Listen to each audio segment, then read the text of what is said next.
Достол, қай секторда? Так, қазір мен неде жүрмін? 6-шы секторда жүрмін, айта беріңдер жігіттер. Құрметті ағайын, Грузиядамыз. Кезекті сапар. Өткен жолы өздеріңізге 3 сәуір күні автотурмен Грузияға шығамыз деп айтқан едік, уәдемізде тұрдық. Бұл жолы амандық болса, 9-ға жуық автокөлік сатып алу үшін Грузияға келдік. Ауа райы өте тамаша, азғантай жел бар, бірақ дегенмен де бұл біз үшін бұғат емес деп айтсақ болады. Армысыз ағайын, ассалаумағалейкум, эфирде мен Досбол Арыстанбек. Ендеше бұл жолға автотур қалай өтпек, қандай көліктер сатып аламыз, не болмаса нарықтағы бүгінгі кездегі дәл осы сәуір айының алғашқы 10 күндігіндегі автокөліктердің бағасы қанша болып жатыр, толыққанды сіздерге көрсетіп береміз. Ендеше достар, лайк басуды, коммент жазуды және де ағайын туыс достарыңызға атаулы видеоны таратуды ұмытпаңыз. Біз бастаймыз.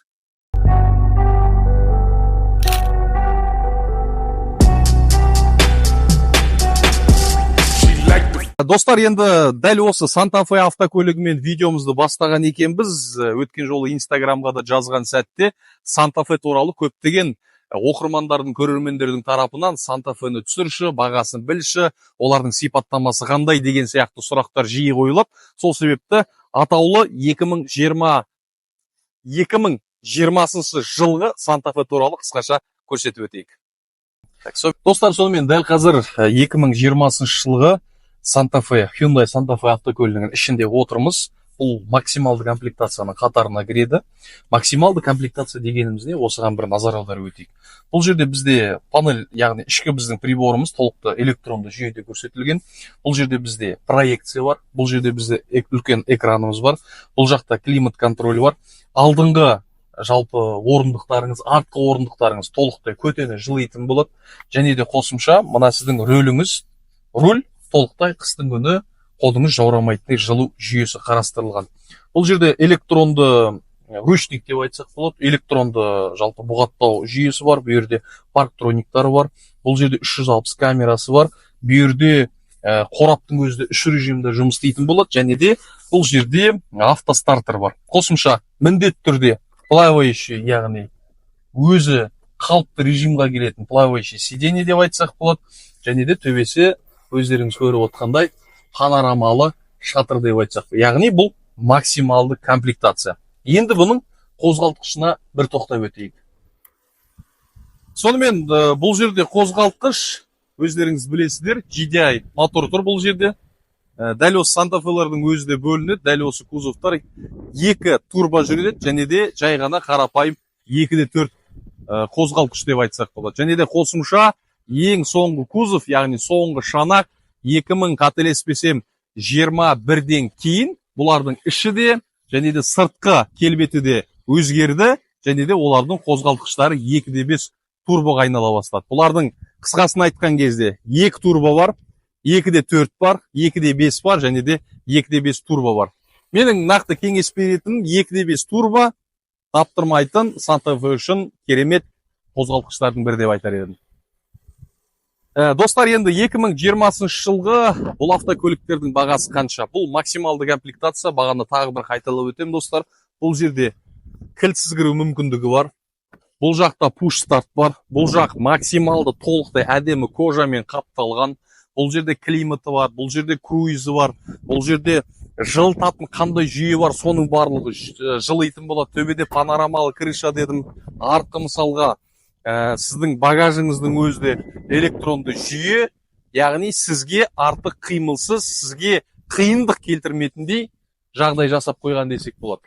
Және де бұның бағасы, дәл бұл Santa Fe'нің бағасы $18,500 деп көрсетілген. Достар, бұл старт баға екен, ұмытпайық. Яғни бұны шамамен 16 мен 17-17,5-ның арасында сатып алуға мүмкіндіктеріңіз бар деп айтсақ болады. Бұл доллармен айтқанда, достар. RX па? Прикинь, достар, мен реально қардай бастадым дейді. Прикинь, мен жаңа ғана Яндекс деп айттым ғой дейді. Яндекс. Құрметті достар, ақпарат үшін айтып өтейік. Біздер енді бұл жолы қандай автокөліктерге алуға келдік. Бұл жолы Camry 50, Camry 55, Sorento Kia автокөлігі. Бізде Lexus RX 350, Highlander автокөлігі, Grand Highlander және де Тағы бізде алапты автокөлік. Сондықтан бізде Outback. Outback автокөліктерін алу үшін келдік. Енді процесс қалай болады, бүгін қанша көлік аламыз, оны қазір уақыт көрсететін болады. Және де достар, ақпарат үшін айтып өтейін. Жекеге жазып, WhatsApp-та жазып жатқан жандар бар. Келесі автотур қашан деген амандық болса, келесі автотур Грузияға біздер 24 сәуір күні келеміз. Сондықтан да мінекей WhatsApp-та хабарласыңыздар, жазыңыздар, қуана жауап беруге дайынбыз. Ендеше көлік іздеуге кеттік. Ever since a nigga was a seed, only thing promised to me was the penitentiary. Still ballin', riding on these niggas cause they lame. In a 6-1 Chevy, still heavy in this game. Can you feel me? Blame it on my mama, I'm a thug nigga up before the sun rise. Quicker than the drug dealers, tell me if it's on. Nigga, then we first the born bust on these bitch made niggas, sit 'em up. Алдында шпаклевка тұрса, не үшін шпаклевка тұр деген сұрақ бар. Значит, алды компьютер удар болған керек. Сол үшін біздің всегда арамыз керек. Біреу сол тұр, біреу жұмыс істеуге тұр. Сен мына капотты ашқан кезде, біреуге машина көреміз. Капотты ашқан кезде, оған жұмыс істеуге одан кейін мұнайға жүргеннен тұратын болса, мына жерде Сонымен алғашқы күннің алғашқы сағаттарынан бастап бірлесе бізбен келген жігіттерге, яғни автотурдың жігіттерінің автокөліктерін тексеруді бастап кеттік. Алғашқы болып Мәкең, яғни Ақтаудан келген Майрам ағамыздың мінекей өздеріңіз көріп тұрғандай Subaru Outback автокөлігін толықтай кузовын, толықтай ішкі салонды, Carfax'ты, астын көтеру, тағы жұмыстарын бәрін қарап, тексеріп, көңілден шыққаннан кейін саудаласып, сатып алу бағытына кірісіп кеттік. Одан арғарата Бекболат ағамыздың өзінің жан-жарына алғысы келген дәл осындай NX автокөлігін іздеу процесі де басталып кетті. Елдің бәрі Lexus алып деп жүр ғой сені. Первичка болмайды. 23-те 1.900.000 төлемейсіз, 200.000 төлейсіз. Жылы берді ағылса. Ал егер де 24 пен 25 алсаңыз, сіз даже 200.000 емес, сіз 1000 теңге төлейсіз. Уақытты 100 төлейсіз. Растамушка сәл қымбатырақ болады да, короче. Ол кезде растамушканы сіздің 2.200.000 емес, 2.700.000 болады. Короче, біздің мемлекет мынадан алсам, мынаған штаб тұратыр ғой, Короче, бәрін жобасы шығарып тұр. тиістіргісі кеп тұр ғой, шетелден көлік әкелмесін деп.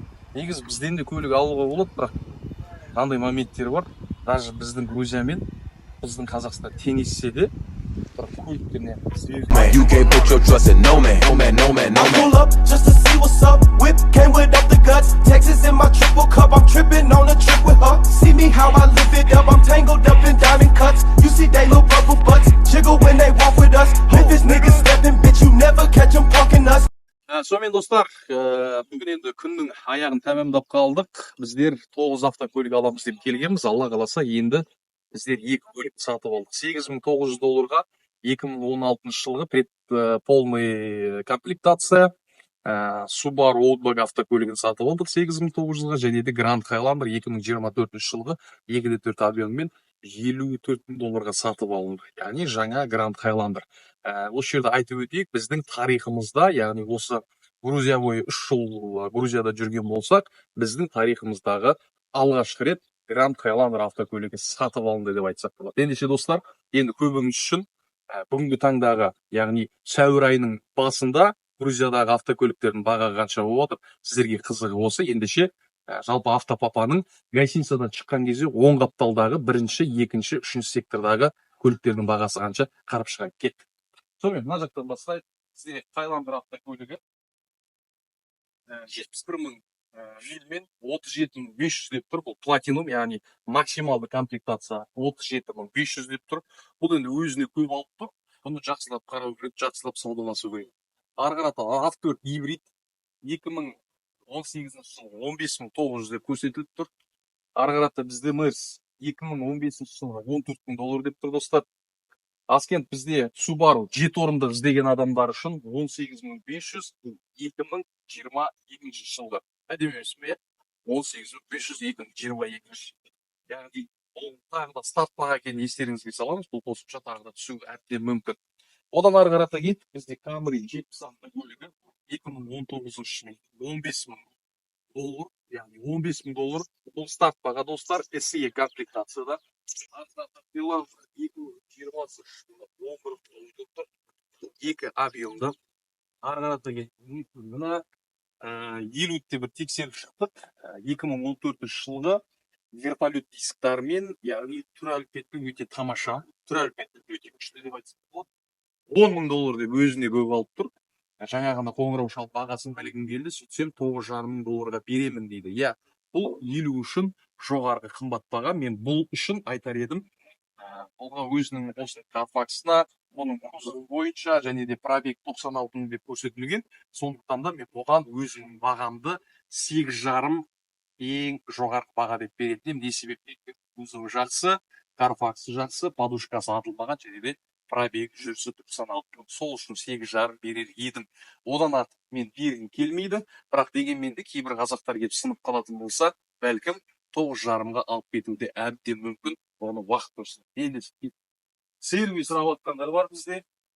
$14.500 2021 жылғы. Бұл даже сервис емес қой деймін. Бұның тағы басқа бар. 2019 жылы $16.000 тағы бір 7 адамдық Subaru қазіргі уақытта бұл автокөліктерді қателеспесем қырғыздарды алып кетіп жатыр. Және де Қазақстан бойынша Ақтөбе, Астана, Өскемен, Петропавл, Павлодар, Семей деген сияқты біздің қарлы қалалар, Қарағанды бар соның ішінде мінекей осы жалпы автокөліктерді жақсы алып жатыр.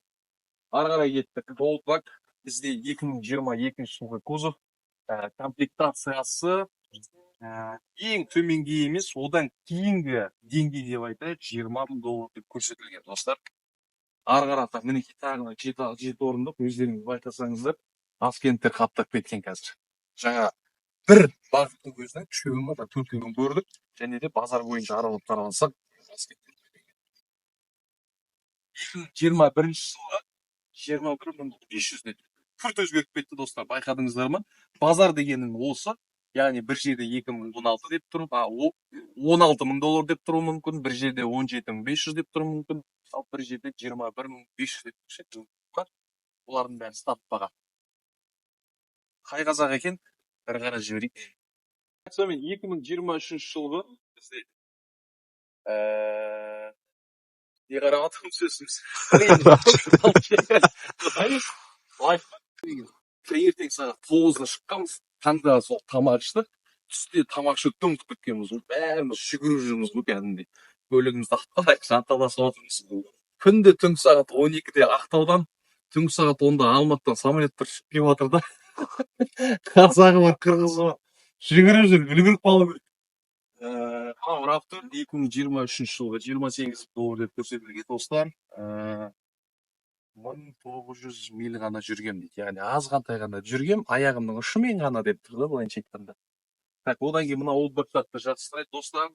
Өткен жолы Инстаграмнан опрос, яғни сауалнама жүргізген кезде қандай көліктерді көрсетейік дегенде осы жаңа кузов, яғни 2023 жылғы 2.5 қозғалтқышпен дәл осы олдбактарды көбісі сұрайды. Бұл да бір сұраныстағы автокөліктердің бірі.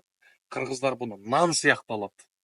Кәдімгі немесе пирожки сияқты деп айтайықшы. Пирожки деп осылай айтса, біз қазірде нан деп айтайықшы. 17.500 2023 жылғы Subaru Outback автокөлігі. Бұл кузовта маған ұнайды. 17.500 оның үстіне жақсы беріп тұрған баға. Арттарыңызда Мати деген жігіт кет алмай тұрған. Былтыр апрельде келдің, иә? Таза бір жыл бұрын келіп, ол кезде Сиена алдың. Сиенаны алып келгенде братанына сатып келіп отыр екен. Енді Мерсқа сынып кетіп тұрсың, иә? Мерсқа сынды. Бастапқыда К5 деген сен. Иә, К5, 70 кілометр. Өзінің қазақтар алатын машиналар ғой, қарап. Нені көріп қалдым, айымғы Мерсқа жай отырып көрейінші деп сол мен қадалдым, болды, не істеп жүрмін, не уақыт жүрмін, мәшә деген осы күні. Иә, Мерседесті көрсетті, маған да осы жерге жүріс деп мені ауыртты одан кейін. Негізі менде Мерседес бояудан бір аса бір өзімді мүмкіндігінше оған ықыласым кетпесін көп отыра бермейді. Өйткені онымен ауыртпаса аман екен. Иә, сол үшін бүгін енді отырғызды сонда, бүгін айдатты, спортты қосып, газды басшы деп. 4 күнге қадап қалды. Иә, сөйтіп енді қайсықтан Кавказ. ол берекесін берсін. Енді сен көп ұлан жеткізген осы бір жыл бұрын сапарда болдық, күшті бір сапар болды. 18 машина болды. Бір әдемі сапарға көріп болған сондықтан да жаңа чаткада жіберіп жатырмыз. Күшті ғой енді. Иә, бәрі сол берекесін берсін. Аман есен елге қайту нәсіп етсін. Жақсы бір мысалды нәсіп етсін. Бұл кісі енді автотурмен келген жоқ. Өзі жеке келді, өзі жеке келіп алып, қарап. Уже грузиндар таныс, танып алған бәрін. Мұрны ұзын бір қызбен жүр уже дейді. Қояйын, келіншек көріп қапты. Әйеліміз көріп қалып, тұрған болып атпайды. Ойнап айтамын, ойнап айтамын. Таппай жүрмін просто Мерседесін. Так, сонымен достар, ары қарата жалғастырайық. Әйтеуір әңгімені біраз күлісіп алдық. Ары қарата тағы бір бізден бірге келген Бекболат өзінің келешегінде автокөлік іздеп жүр. Lexus NX не болмаса RAV4 қараймыз деген бұны көрдік. Ол суға батқан, бір жүзген, шомылған, бір басы жоқ, қайтадан шыққан автокөлік. Ары қарата Volkswagen автокөрсетші деген жандар бар. Бұл Jetta Volkswagen автокөлігі. 1.9 қозғалтқыш күшпен $15,000 22 жылға. Достар, бұлар неге бағалары не себепті күшейіп тұр өткен жолы айтқам, яғни бұл орыстардың шекарасында өтіп жатқан жақсы автокөліктердің бірі. Ары қарата кеттік, мына өзінің жақсы көретін бір Инстаграмнан да жазған болатын достар, дәл осы Lexus $35,000 2022 жылғы 2.5, бұлар қателеспесем гибрид ретінде жүреді, және де мен 12.000 ғана мен жүрдім деп бастап көрген. Басында түріне қарайтын болсаң, құлақтары қара, төбесі қара, дөңгелектеріне сондай бір әдемі түстері сәйкес тұрған көліктердің бірі. Ары қарата кеттік. Бізде электрокар болу керек. Олар негізі бізге көбінесе қытайлықтардан көріп келіп жатыр. Бұл китайцы сияқты 25.500, 24.000 деп тұр. Американец дұрыстап қалған керек достар. Бәлкім сөзім қате шығуы мүмкін. Ол бізде Toyota не бұл? Prius қояды. $13,000 22 жылғы 8.000 ғана миль жүрген деп көрсетеді. Chevroletке асадан қорқпай бермей ақ қояды. Және де бізде тағы бір олдбак, осында қайта-қайта жазған жігіттер бар. $21,000 2022. Бұл кузовтар комплектациясына байланысты дәл осы шанақ достар ақпарат ретінде айтып өтейік. 17,000, 17,500, 16,500, бірақ бір кездері комплектация бойынша ең төменгі бірақ шанақ дәл осы олдбакты біздер $14,200 алып кеткенбіз. Яғни ең арзан алған кезіміз осы болған. Сондықтан да орташа есепте $17-18,000 дайын болғандарыңыз дұрыс. Сонымен тағы бір Jetta 15.500 2020 жылға ары қарата кет. Бізде мына BMW 2021 жылғы пробег 27.000 жүрісі. Бағасы өте көбірек көрсетілмеген. Ары қарата кет. Бізде Lexus NX F-Sport, яғни бұл максималды комплектациялар. Бұлар 2 объеммен жүреді және де бағасы 2020 жылғы $26,000. 26,000 бұл өз ішінде негізі қымбат сұрап тұр. Шамамен бұлар бір F-Sport болған күннің өзінде де 22,000-ға алсаңыз сіз үшін тамаша болады. Бірақ кей кездерде болады. Мәселе автокөлікті арзан алуда емес, өте тамаша, мықты жағдайдағы автокөлік алуда. Кей кезде баға мықты көліктер үшін сәйкесінше күшті бағаға Jetta 15.000 тағы да 14.500 тағы да дәл сол NX F-Sport, бұл да 2020 жылғы 27.500, анау 26.000 сұраса, анау 27.500 сұрақты. Яғни максималды комплектация. Ары қарай кеттік, тағы да бір RAV4 $22,000, 21 жылғы 23,000 ғана миль жүргенмін деп тұр, бірақ бұл комплектациясы бойынша бастапқы 22,000-ға қателеспесем өткен турда бізде Мерхат не 22,000 мет, не 23,000 мет максималды дәл осы RAV4-тен 2023 жылына алып кеткен болатын. Сол себепті достар, міндетті түрде сіздер автопапаға келсеңіздер де, Кавказусқа барсаңыздар да, әрбір ряд дейміз ғой, әрбір қатарды міндетті түрде қарап шығыңыздар. Ерінбеңіздер, автокөлік істеуге келгеннен кейін аяқ қалғанша іздеп кеттік. Енді біздің жүргеніміз мына кішкентай ғана жер. Мына жерден біз айтайын ба, қанша машина көрдік? Көп болса бір 25-30 ғана машина көрген шығармыз, достар. Ары қарап. Бұл қарай.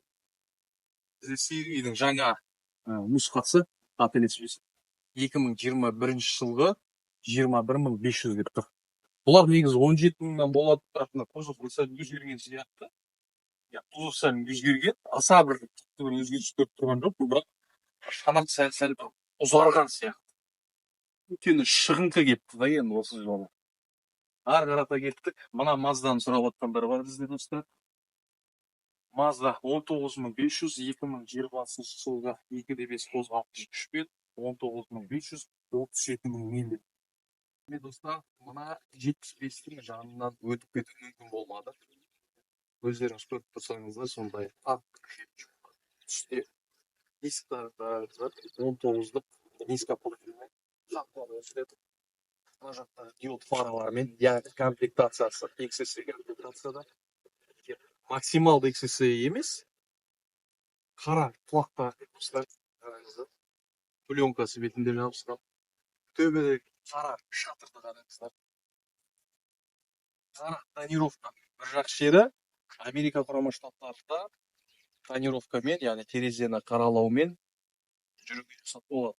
Грузияның өзінде де қателеспесем 50%, 60%-ға дейін алып қойып жүруге болады. Біздің Қазақстанда бұл мәселе. Қараңыздар. Қандай өзінің жаңағы бір пленкаларымен 2022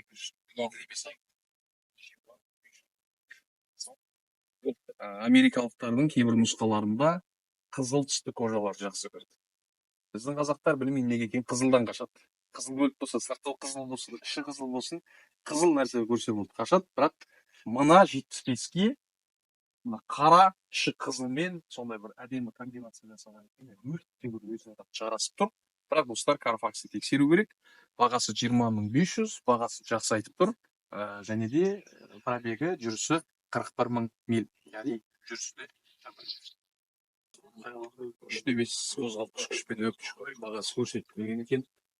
Ары қарата бізде NX F-Sport максималды комплектация NX 450 2023 жылғы, бірақ өкінішке орай бағасы көрсетілмепті. 14.000 ғана миль жүрдім деп өзінше болып тұр екен. Баға көрсетілген. Мына файларда 2018 жылғы рестайл 59.000 ғана жүрдім, 3.5 объеммын, және де $17.700 деп көрсетілген екен. Бірақ бұл комплектация бойынша кілтпен және де ішкі орындықтары стапты комплектациялардың бірі. Бағасы $17.700 деп. Негізі мен ойлаймын, орташа бағасы рестайл болғандықтан бұл комплектациямен $5.000 алуыңызға болады. Бұл көрсетпей қойып, ары қарата Honda бағасы көрсетілмеген, Jetta'ның бағасы жоқ, мына Honda'ның да өкінішке орай бағасы жоқ, ал мына Ford'ты көрсетілген. Яғни пикап ретінде 2023 жылғы 3 объеммен $75.000 көрсетілген. $75.000 болатын болса, сіз бұндай Ford көлікті алар ма едіңіз? Біздің қазақтар бұндайды алмай келді. Оның жанында бәлкім 100-ға болатын еді, 300-ға болатын еді, немесе Lexus 570-ға болатын еді. Яғни біздің қазақтарға сол сәйкес келетін сияқты. Бұл енді қайда қаланың ішінде айдай алмаймыз, оны далада бір мал шаруашылығы бар азаматтар болатын болса, неге айдамасқа, сондай әдемі құрылыстың өзі сондай бір қаһарлы десек болады. Сонымен бүгін сәуір айының 4-ші жұлдызы біздер кеше 3 күні Грузияға келдік. Түнгі сағат 10-11-ге таман орналастық. Ақтаудан келген жігіттеріміз бар. Ақтаудан тіпті түнгі сағат 3-теге орналасты. Сол себепті бүгін алғашқы күн Грузиядағы біз үшін бір адаптацияға енетін сондай бір ауыр күндердің бірі. Түнде ұйқымыз дұрыс болмайды, түнде жаман түс көрдім. Оның үстіне кеш келіп жаттық. Құрметті достар, сондықтан да бүгінгі енді шығарылымды осылай тәмамдаймыз. Амандық болса, ертең тағы бір жақсы бір базардан обзор жасап, бағаларына қатысты тағы да ақпарат беретін боламыз. Тағы да қосымша қандай көліктер алып оңды көрсететін боламыз. Және де көпшіліктің тарапынан жекеге WhatsApp-қа жазып жатқан жандар, келесі автотур қашан болады дейтін болса, амандық болса, 24-ші сәуір күні Грузияға қайта автотурмен келеміз. Сондықтан да төменге телефон нөмір көрсетіп кетеміз. WhatsApp-қа жазыңыздар, өйткені қоңырау шалатын болсаңыздар, мен енді шетелде жүргеннен кейін телефон өшірілу болады, сол себепті WhatsApp-қа жазыңыздар, WhatsApp-қа хабарласыңыздар, қуана жауап беруге дайынбыз. Ендеше достар, бүгінгі күнді осымен тәмамдаймыз. Эфирде болған мен Досбол Арыстанбек.